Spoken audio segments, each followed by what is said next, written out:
Hey guys, welcome back to our channel Vivaishu vlogs. ఈరోజు మన వీడియోలో ఎప్పుడు రెగ్యులర్గా తినే దోశలు కాకుండా లైక్ పప్పులు నానబెట్టేసుకొని గ్రైండర్కి వేసేసుకొని ఇదంతా పని లేకుండా ఇన్స్టెంట్గా అప్పటికప్పుడు చేసుకునే వెల్లుల్లి కారం దోశ ఎలా ప్రిపేర్ చేసుకోవాలి అండ్ దోశ ఎక్కువసేపు క్రిస్పీగా ఉండే విధంగా లైక్ చల్లారినాక కూడా మెత్తగా అయిపోకుండా కొంచెం క్రిస్పీగా స్పైసీగా ఉండే విధంగా మన దోశ ఉండబోతుంది. అండ్ ఈ వీడియోని చివరి వరకు చూడండి, బోల్డ్ అనే టిప్స్తో ఉన్నాయన్నమాట. మధ్య మధ్యలో స్కిప్ చేస్తే మళ్ళీ మీకు అర్థం కాకపోవచ్చు. సో చివరి వరకు చూడండి. అండ్ మన ఛానల్ ఎవరైనా ఫస్ట్ టైం చూస్తున్నట్లయితే లేదా ఇంకా సబ్స్క్రైబ్ చేసుకోకపోయి ఉంటే కనుక వెంటనే సబ్స్క్రైబ్ చేసుకొని పక్కనే ఉన్న బెల్ ఐకాన్ని క్లిక్ చేసుకోండి. సో దట్ నేను పెట్టిన వీడియోస్ వెంటనే మీకు నోటిఫికేషన్ రూపంలో వస్తుంటాయి. సో ఇంకా లేట్ ఎందుకు మరి, let's get in to our video. ముందుగా మనకి ఇన్స్టెంట్ వెల్లుల్లి కారం దోశకి కావాల్సింది ఏంటంటే ఉప్మా రవ్వ, లైక్ బొంబాయి రవ్వ అని కూడా అంటారు కదా, దాన్ని ఒక గ్లాస్ తీసుకోవాలి. ఒక గ్లాస్ అయినా కప్ అయినా అందులోకి 1 spoon sugar and 1 spoon salt.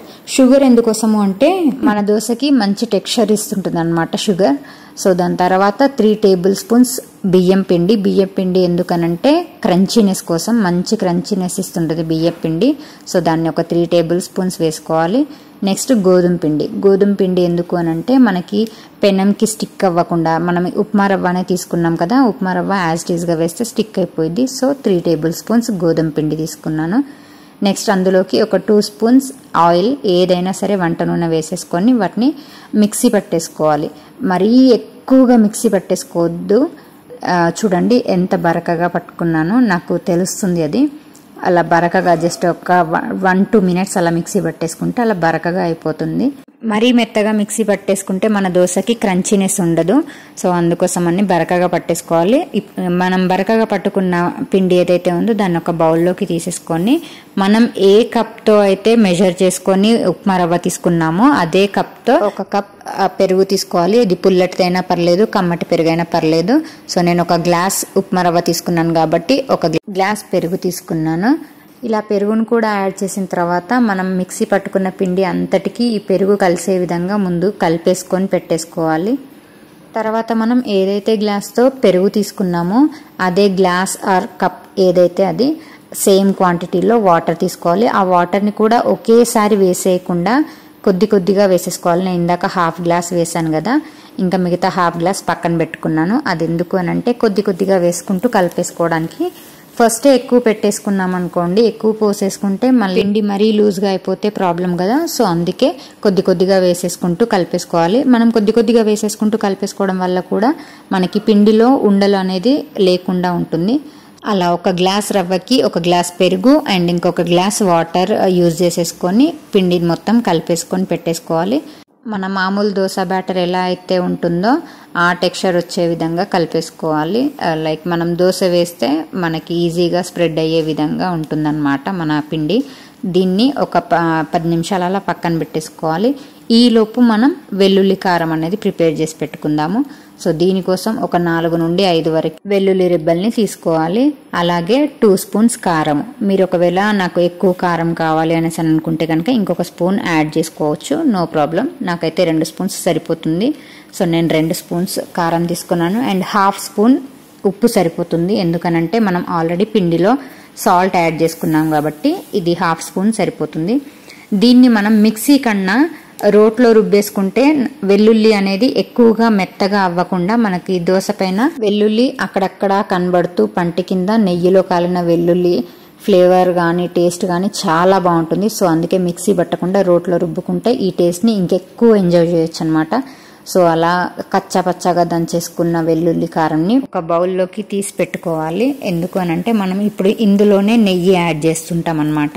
So అందుకోసమే ఆ వెల్లుల్లి కారంని ఒక బౌల్లోకి తీసుకొని దీంట్లో ఒక 2 స్పూన్స్ వరకు నెయ్యి వేసుకోవాలి. మనకి బయట మార్కెట్లో దొరికిన నెయ్యి అయినా పర్లేదు, ఇంట్లో ప్రిపేర్ చేసుకున్న నెయ్యి అయినా పర్లేదు, ఏదైనా సరే ఒక 2 స్పూన్స్ వేసేసుకొని ఆ నెయ్యి కరిగేంత వరకు కలిపేసుకోవాలి. ఇది సమ్మరే కాబట్టి ఈజీగానే కరిగిపోతుంది నెయ్యి. ఇన్ కేస్ వింటర్లో అనుకోండి ఒక 1.5 మినిట్ సరిపోతుంది. ఒక హాఫ్ మినిట్ 1 మినిట్ మనం స్టవ్ పైన పెట్టామంటే ఆ నెయ్యి కూడా కరిగిపోతుంది. సో ఆ నెయ్యి వేసేసి ఇంకా దాన్ని మొత్తం కలిపేసుకోవాలన్నమాట. మనం ఇప్పుడు ఇదే కారంని మనం దోశ పైన స్ప్రెడ్ చేయాలి కాబట్టి సో స్ప్రెడ్ చేయడానికి ఈజీగా ఉండే విధంగా మొత్తంగా కలిపేసుకోవాలి. ఎక్కడ తడకలుగా లేకుండా మొత్తంగా కలిపేసుకొని పెట్టుకోవాలి. చూడండి ఇలా జారుడుగా ఉండే విధంగా కలుపుకోవాలి కారంని. అండ్ కొంచెం ఉప్పు అనేది తక్కువ ఉన్నా పర్లేదు, మనకి పిండిలో మాత్రం ఉప్పు వేసుకున్నాం కాబట్టి సరిపోతుంది. సో ఇది ప్రిపేర్ చేసుకునే లోపల పిండి కూడా చూడండి మనకి ఇలా రెడీ అయిపోయింది. సో దీన్ని ఇప్పుడు మనం ఒకసారి మొత్తం కలిపేసుకొని ఇంకా దోశ ప్రిపేర్ చేసుకోవడమే అన్నమాట. ఎక్కడ ఉండలు లేకుండా చూసేసుకొని మళ్ళీ ఒకసారి కలిపేసుకొని దోశ పెనం పైన స్ప్రెడ్ చేసేసుకోవడమే. సో దీనికోసం మనం ఫస్ట్ స్టవ్ పైన దోశ పెనం పెట్టేసి మీడియం ఫ్లేమ్లో పెట్టాలి. వెంటనే ఇంకా దోశ పిండి వేయకుండా ఫస్ట్ ఆయిల్ వేసి మనము టిష్యూ పేపర్తో స్ప్రెడ్ చేసామనుకోండి ఏ దోశ అయినా సరే మనకి ఫస్ట్ స్టిక్ అవ్వకుండా ఉంటుందన్నమాట. సో పెనం కొంచెం హీట్ అయ్యాక వాటర్ పోసేసుకొని ఇంకా టిష్యూ పేపర్తో క్లీన్ చేసేసుకుంటే మనకి పెనం కూడా మొత్తం క్లీన్ అయిపోతూ ఉంటుంది. నెక్స్ట్ మంట మాత్రం సిమ్లోనే ఉండాలి. ఇప్పుడు ఒక గరిటెతో దోశ పిండి తీసేసుకొని మనం రెగ్యులర్ దోశ పిండిని ఎలా అయితే స్ప్రెడ్ చేసుకుంటామో అలాగే స్ప్రెడ్ చేసుకోవాలి. ఎంత పల్చగా వీలైతే అంత పల్చగా స్ప్రెడ్ చేసేసుకోవాలి.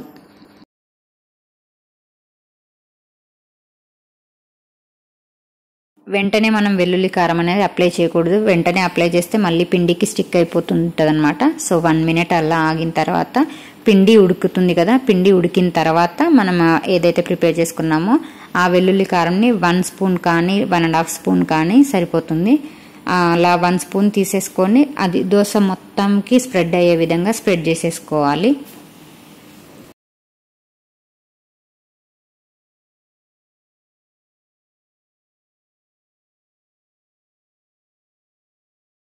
అలా దోశ మొత్తానికి మనం వెల్లుల్లి కారంని స్ప్రెడ్ చేసిన తర్వాత వెంటనే ఆయిల్ అనేది వేయకుండా ఆ కారం కూడా మన పిండితో పాటుగా ఉడికిన తర్వాత, అంటే దీనికి కూడా ఒక 1 మినిట్ టైం పట్టిద్ది.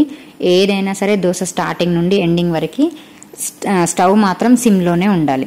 సో ఇలా కారం కూడా ఉడికిన తర్వాత ఒక 1 స్పూన్ అలా ఆయిల్ పై నుండి అప్లై చేసేసి దోశని మరి కాసేపు కాల్ చేసుకుంటే మనకి వెల్లుల్లి నెయ్యి కారం దోశ రెడీ అయిపోయినట్టే. దీన్ని మళ్ళీ మనం తిరిగి రెగ్యులర్ దోశలు కాల్చినట్టుగా బ్యాక్ సైడ్ కూడా తిరిగి కాల్చొద్దు. కాలిస్తే మళ్ళీ కారం అనేది మొత్తం నల్లగా మాడిపోతుంది.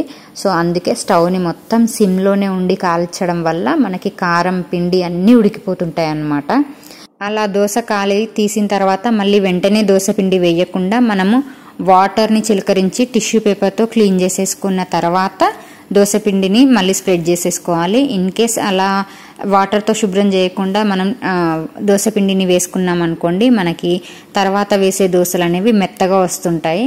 సో అలా క్రిస్పీనెస్ అలా క్రంచీనెస్ అన్ని దోశలకి ఉండాలి అనేసి అనుకుంటే ప్రతి దోశ తీసిన ప్రతిసారి అలా టిష్యూ పేపర్తో వాటర్ని చిలకరించేసి క్లీన్ చేసేసి పెట్టుకుంటే ఎన్ని దోశలు వేసుకున్నా సరే అంత క్రంచీనెస్ అలాగే ఉంటుందన్నమాట. మీరు హోటల్స్లో కూడా అబ్జర్వ్ చేసినట్లయితే ప్రతి దోశకి అలా వాటర్ని చిలకరిస్తూ క్లీన్ చేసేస్తూ ఉంటారు. ఎందుకోసం అంటే ఇలా క్రంచీగా ఉండడం కోసం అన్నమాట.